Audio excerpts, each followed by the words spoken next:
I'm Mike Fortune Wood. I don't represent any organization as such. I run a website which I set up many, many years ago to represent a different view of home education within the UK to that was being mostly represented at the time. It grew somewhat. In the early days, I used to get about 15 hits a day, I think, on the website. I now get 1.4 million hits a year. I've also established a mailing list, an internet mailing support list, which has about 1,600 members. I think it's almost exactly 1,600 members this month. And it's growing at around the rate of about 5 or 6 new members a week. I also publish a journal in the UK, which comes out 3 times a year, which goes into libraries. It's properly published. I'm a publisher by profession. So it goes into libraries and the British Library. My website is also part of a national project for British culture. So the British Library run that, and they record any change on my website month by month, so that there are snapshots of my website going right back to its inception in 2000, which I think is quite useful because that's a permanent archive that will be held by the British Library forever. What else have I done? I've also done research. I researched into home education and produced 3 books, 2 books on home education itself. And then, because I encountered a number of parents whose children were school phobic, suffering from school phobia, and they were being told by educational psychologists that home education was an extremely bad idea. And yet I was also coming across parents who had school phobic children and were home educating and were doing it so very successfully. So I set up a mailing list to support these parents, and then got them to help me to produce some research into that. I looked at the theory and practice of psychology behind home education, behind school phobia, and eventually wrote a book on that called Can't Go, Won't Go, which has proved quite successful in some areas. Some psychologists tend not to like me very much because I basically point out all the errors in their diagnosis. Because technically speaking, there's no such thing as school phobia within the medical profession. The world diagnostic criteria for diagnosing any psychological illness doesn't include school phobia among them. It doesn't exist. So these parents are getting diagnoses of an illness that doesn't technically exist. And so I accuse them of acting politically. They don't like that much, surprisingly. I've also home educated 4 children who are now all grown up. The eldest has an MA, is doing his PhD, and he's a lecturer in English literature. I've got a daughter who's a children's nurse. She has a BSc in pediatric nursing. Another daughter who's doing a degree in photography, and a son who seems to be wanting to do something with trees. I'm not entirely clear what it is, but it seems to be environmental studies, that kind of area. That's about me.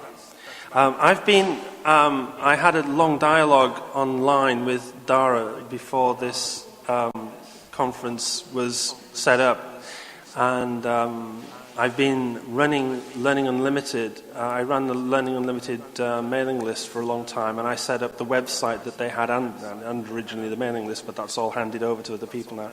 So I've had a long interest in European home education issues, and I have for many years hoped that there might be some way of the different organizations within Europe to work together so we could perhaps support each other, learn what each other were doing and how each other was coping with the different bits of the law, and perhaps learn from that for our own use as well as, helping the other people. And of course, Britain has a massive resource. We have 100,000 home educators.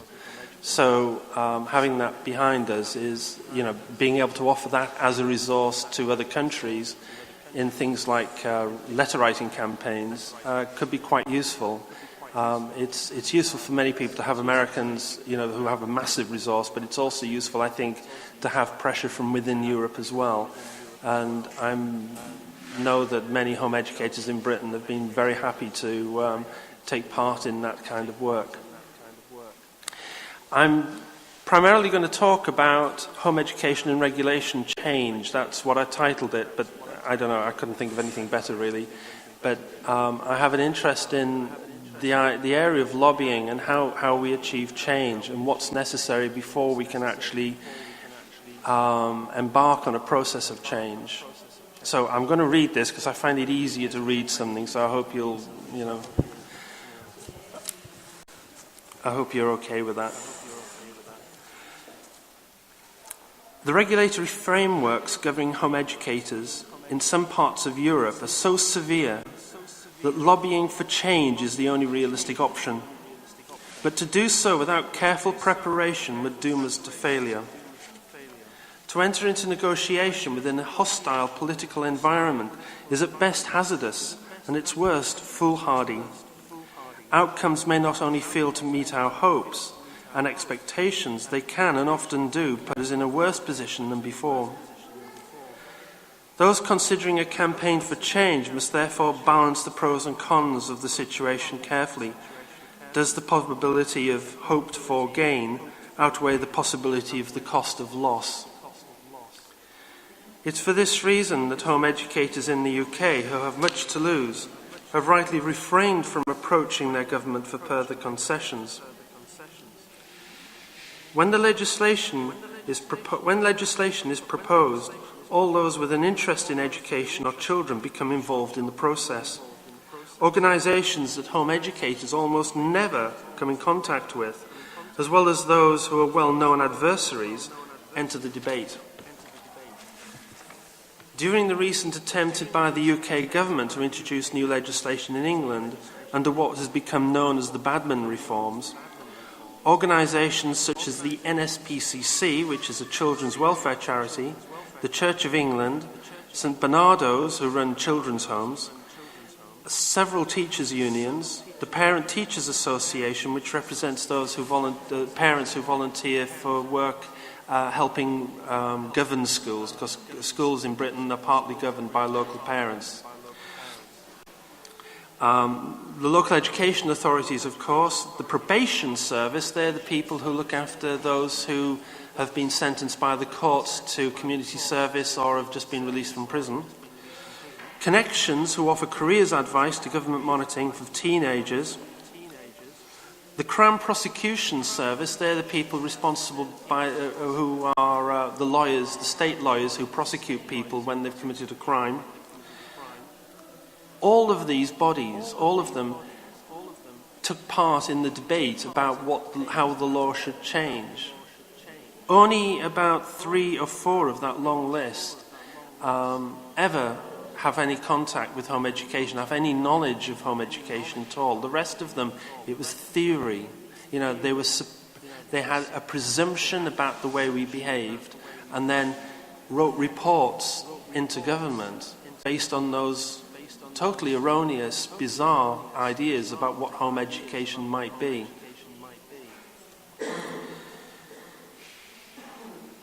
By the time the review had ended, many members of the public had the idea that home educating parents were all paedophiles, even to the extent that a few families reported on this is on the support mailing lists, that their children had been subjected to very damaging and harmful taunting from other children who had no doubt overheard their parents, conversations between parents about home education, having been listening to news reports and reading newspaper reports about what home education was about. There were a lot of accusations. We were accused of being involved in 2 or 3 abuse cases where children had died, which had nothing whatsoever to do with home education, yet these were used by the authorities as a means of justifying these draconian laws that came in.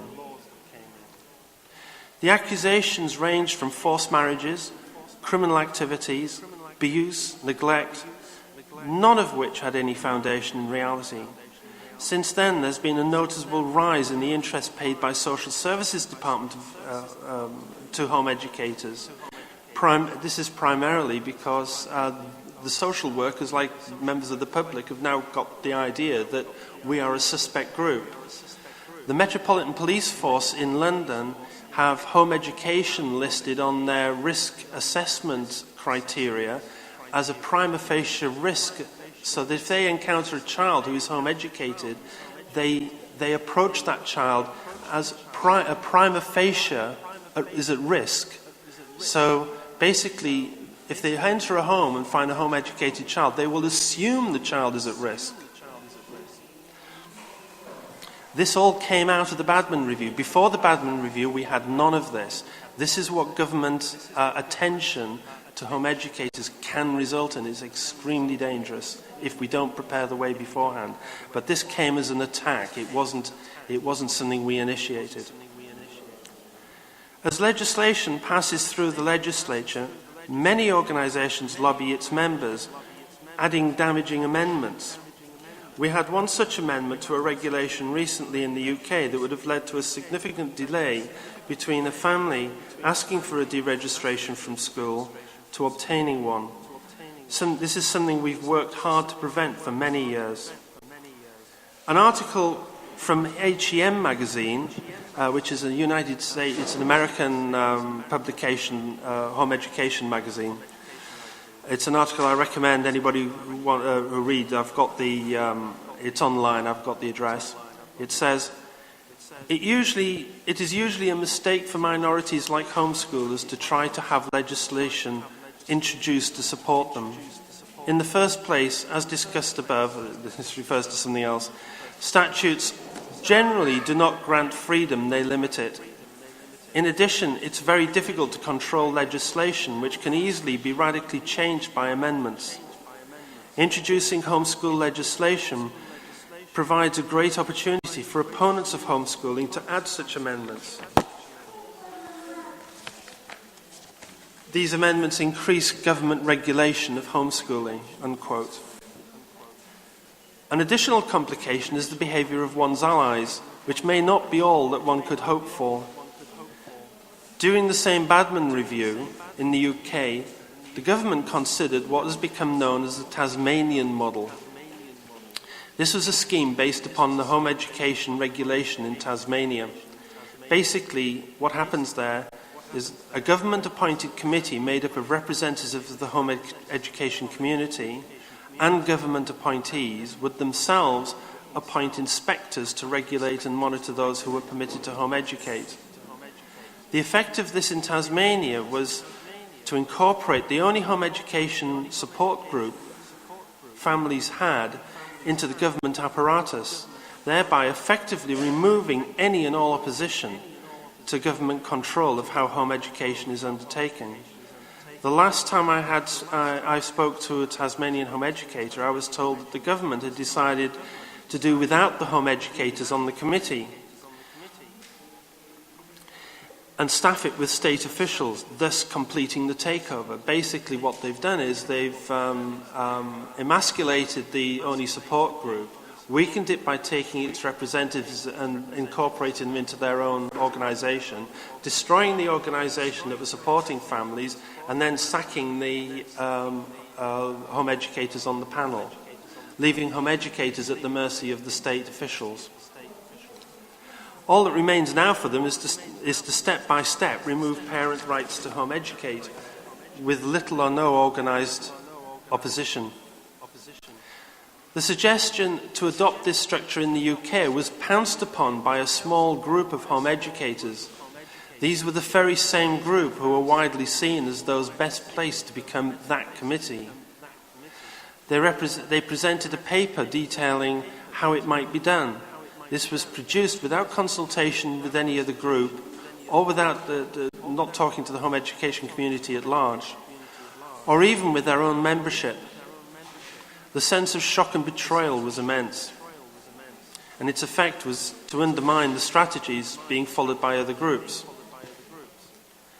Unconnected to this, in the USA, HSLDA itself has been accused of negotiating away rights. From the same HEM article, we have HSLDA's actions have eroded the foundations of our freedoms. From the beginning, HSLDA has relied upon statutes in two ways. Firstly, in its misguided attempts to get statutes it mistakenly thought were necessary to make homeschooling legal. HSLDA has made compromises that have reduced the freedoms of homeschoolers in several states. Second, in initiating court cases to overthrow statutes, HSLDA has contributed to the development of a body of case law that supports unnecessary government regulation of homeschooling. Similarly, it can be argued that HSLDA's involvement in some European court cases have led to weak doomed cases being taken to the highest European courts, and the European home education community being stuck with the resulting poor restrictive case law that affects all families throughout the European community. I'm thinking here of two German cases that went through, the Conrad case particularly, which went all the way to the European Court. Cases brought in Germany have led to popular conception that the issue of home education is one entirely associated with extreme religious views, to the extent that a few years ago a national newspaper ran a poll conflagrating the issue of home education with religious extremism. This is in Germany. When I debated the issue of home education on the BBC World Service with a German professor of education a few years ago, I was told that home education was anti-democratic. It took me quite a while to figure out what she meant. What she actually meant was it was anti-socialist.